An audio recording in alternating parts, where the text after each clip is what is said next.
Bonjour mes très chers amis et bienvenue sur notre chaîne BTTG, chaîne consacrée à la technologie de l'information.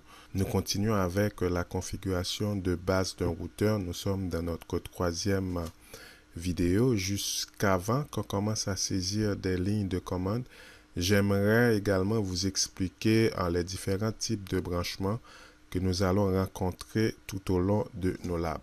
Allons voir le plan de notre tuto. On va voir, en fait, dans les différents types de branchements, on va voir quand est-ce qu'on utilise un câble droit, un câble croisé, un câble sérial et enfin, quand est-ce qu'on utilise un câble console.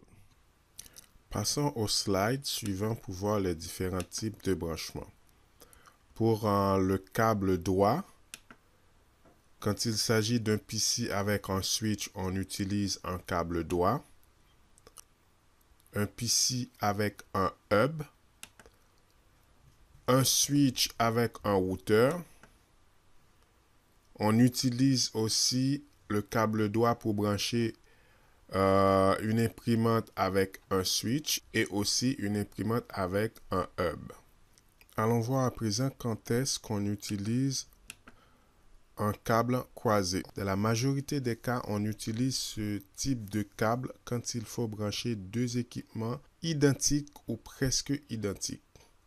Par exemple, dans le cas de deux switches, on utilise un câble croisé. On l'utilise aussi lorsqu'on veut brancher un switch et un hub. Deux routeurs. Deux hubs. On l'utilise aussi lorsqu'on branche deux PC. Et enfin, on l'utilise lorsqu'on veut brancher un PC et un routeur. Allons voir à présent les autres types de câbles.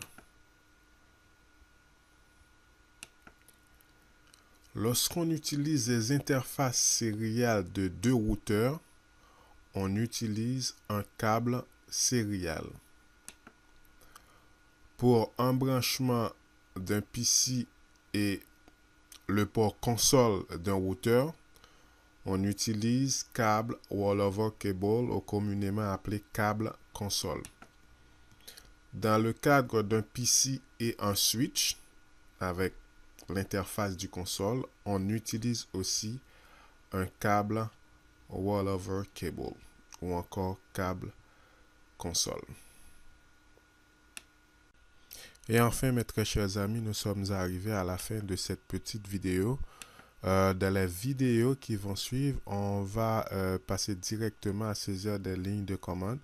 Nous allons configurer ce petit lab de manière à faire fonctionner les ordinateurs de ce réseau avec les ordinateurs de l'autre côté. J'espère que cette vidéo vous a plu et n'oubliez pas de vous abonner à ma chaîne. À la prochaine pour la suite de ce tuto. Bye bye.